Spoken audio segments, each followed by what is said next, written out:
नमस्ते। हमारे साथ जुड़ने के लिए बहुत बहुत शुक्रिया। आज हम आयुर्वेद के एक बहुत ही खास अभ्यास अभ्यंग को समझने जा रहे हैं। ये तेल मालिश का सिर्फ एक तरीका नहीं है, बल्कि एक ऐसा अनुष्ठान है जो हमारे तन और मन दोनों को गहराई से पोषण देता है। और इस पूरी बातचीत के दौरान हमारा जो गाइडिंग प्रिंसिपल रहेगा वो है वाग्भट के सूत्र, स्वस्थ जीवन का मूल मंत्र। देखिए, अभ्यंग की जो जड़ें हैं ना, वो स्नेहन शब्द में है। संस्कृत में स्नेहन के दो मतलब हैं, तेल लगाना और प्रेम करना। कितनी सुंदर बात है ना? ये हमें बताता है कि अभ्यंग सिर्फ एक फिजिकल एक्टिविटी नहीं है, बल्कि खुद को प्यार और देखभाल देने का एक बहुत गहरा तरीका है। महान आयुर्वेदिक ग्रंथ अष्टांग हृदयम में ऋषि वाग्भट ने इस एक श्लोक में अभ्यंग का पूरा सार और वादा समझा दिया है। वो कहते हैं, अभ्यंगमाचरेन् नित्यम स जराश्रम वातः दृष्टि प्रसाद पुष्ट्याजु स्वप्न सुत्वक्त्वदार्ढ्यकृत। तो इस श्लोक का मतलब क्या है? बहुत ही सीधा और असरदार। वाग्भट कहते हैं कि रोजाना तेल मालिश ये उम्र बढ़ने की रफ्तार को धीमा करती है, थकान मिटाती है और वात दोष मतलब हमारे नर्वस सिस्टम के इम्बैलेंसेस को शांत करती है। और तो और ये बेहतर नज़र, शरीर को पोषण, लंबी उम्र, गहरी नींद और एक मजबूत चमकदार त्वचा भी देती है। तो चलिए इन वादों को जरा और गहराई से समझते हैं।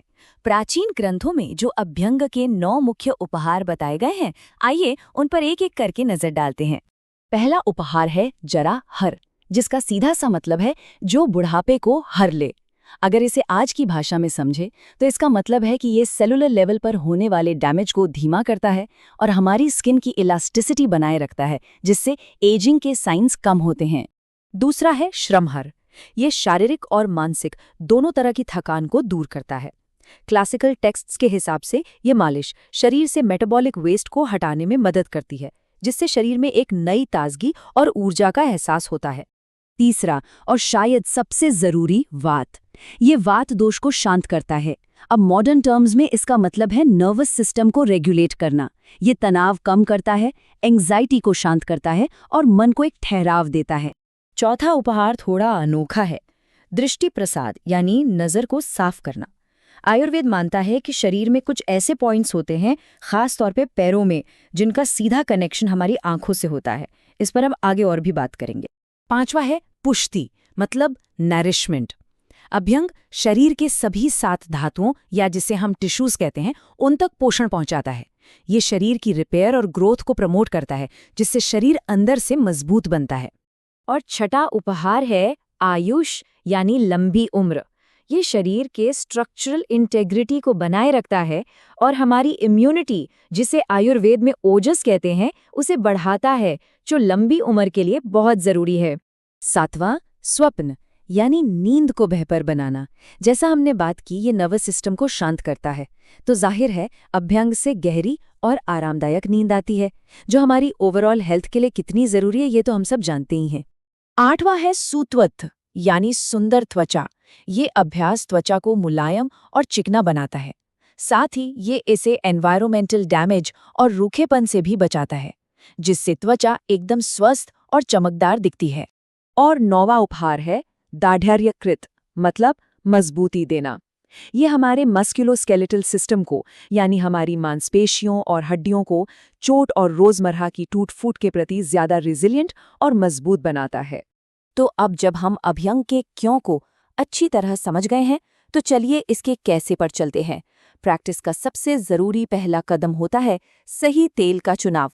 आयुर्वेद के अनुसार हम सब 3 दोषों वात, पित्त और कफ से बने हैं। संतुलन के लिए सही तेल चुनना बहुत जरूरी है। जैसे वात प्रकृति के लोग, जिनकी त्वचा अक्सर सूखी और ठंडी रहती है, उनके लिए तिल या बादाम जैसे गर्म और भारी तेल सबसे अच्छे हैं।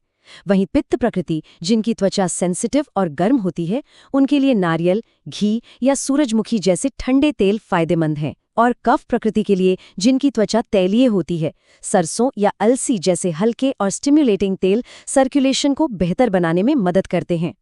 घर पर अभ्यंग करना बहुत आसान है। सबसे पहले करीब आधा कप तेल को बस इतना गर्म करें कि वो त्वचा पर अच्छा लगे, गुनगुना सा। फिर सिर से शुरू करें, गोल गोल घुमाते हुए, मालिश करते हुए। बिल्कुल। इसके बाद अपने हाथों और पैरों पर लंबे सीधे स्ट्रोक लगाएं और घुटनों और कोहनियों जैसे जोड़ों पर सर्कुलर मोशन में मालिश करें। पेट और छाती पर घड़ी की दिशा में गोल गोल मालिश करने से पाचन भी अच्छा होता है। मालिश के बाद तेल को 15 से 20 मिनट तक शरीर में एब्जॉर्ब होने दें। ये स्टेप बहुत ज़रूरी है, इसे स्किप ना करें। और आखिर में गर्म पानी से नहाकर अतिरिक्त तेल हटा दें। अच्छा, कभी कभी ऐसा होता है कि समय की बहुत कमी होती है और पूरे शरीर की मालिश करना मुमकिन नहीं हो पाता, लेकिन घबराने की कोई बात नहीं है। आयुर्वेदिक ग्रंथ बताते हैं कि ऐसी हालत में हमें 3 खास जगहों पर ध्यान देना चाहिए। क्लासिकल टेक्स्ट का आदेश एकदम साफ है, शिरश्रवण पादेषु तम विशेषण शीलेत। इसका मतलब है कि हमें सिर, कान और पैरों पर खास तौर पर तेल लगाना चाहिए। चलिए सिर से शुरू करते हैं। देखिए, आयुर्वेद मानव शरीर को एक उल्टे पेड़ की तरह देखता है जिसकी जड़ें ऊपर यानी सिर में होती हैं। इसलिए सिर की मालिश या शिरो अभ्यंग पूरे शरीर के लिए एक कंट्रोल स्टेशन की तरह काम करता है। ये हमारी इंद्रियों को पोषण देता है, मन को शांत करता है और बालों को भी सेहतमंद रखता है। दूसरा जरूरी हिस्सा है कान। कान वात दोष का एक मुख्य स्थान माने जाते हैं। कानों में गुनगुना तेल डालने या मालिश करने से नर्वस सिस्टम एकदम शांत होता है और ये गर्दन और जबड़े के आसपास के तनाव को कम करने में भी बहुत असरदार है, जहां अक्सर हम बहुत ज़्यादा स्ट्रेस होल्ड करके रखते हैं। और आखिर में पैर, जो हमारे शरीर की नींव हैं। पाद अभ्यंग का सबसे दिलचस्प पहलू है इसका आंख-पैर का कनेक्शन। आयुर्वेदिक ग्रंथ बताते हैं कि पैरों के तलवों में कुछ खास नाड़ियां या नसें होती हैं जो सीधे हमारी आंखों से जुड़ती हैं। इसीलिए नियमित रूप से पैरों की मालिश करने से आंखों की रोशनी में भी सुधार होता है। ये प्राचीन ज्ञान का एक कमाल का उदाहरण है। तो जैसा हमने देखा, अभ्यंग सिर्फ एक मालिश नहीं बल्कि अपने शरीर से जुड़ने और खुद को प्यार और देखभाल देने का एक रोज का अनुष्ठान है। क्या पता ये आपकी जिंदगी का भी एक खूबसूरत हिस्सा बन जाए। अगर आपको आत्म देखभाल की यह प्राचीन कला पसंद आई तो इस जानकारी को अपने दोस्तों और परिवार के साथ भी जरूर शेयर करें और ऐसे ही ज्ञान के लिए हमारे साथ जुड़े रहें। याद रखिए, वाग्भट के सूत्र स्वस्थ जीवन का मूल मंत्र। हमारे साथ जुड़ने के लिए धन्यवाद।